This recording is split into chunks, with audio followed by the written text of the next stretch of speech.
So here's another limit problem that I can do in lots of ways, but this video is going to show you how to do it using Hopital's rule. So first thing you want to check is if it actually does go to 0 over 0 or infinity over infinity.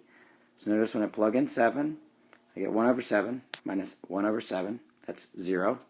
And in the bottom, I also get 7 minus 7, also 0.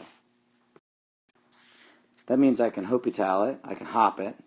So I'm going to write 0 over 0 to identify the indeterminate form. Now I'm going to draw a little arrow and write hop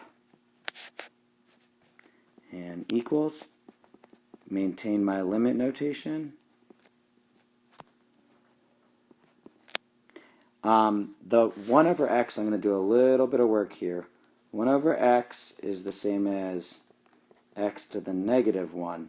So I'm actually going to rewrite this guy before I take its derivative, just like I did there.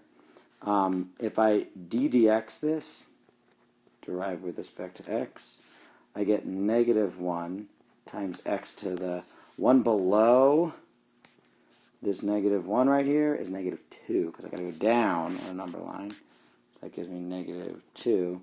And then that will simplify to negative 1 over x squared. So that is the derivative of this thing. Negative 1 over x squared. The 1/7 is a constant. Derive it with respect to x. It goes away. Same thing down here. I got this x, so I am going to derive that. It gives me 1.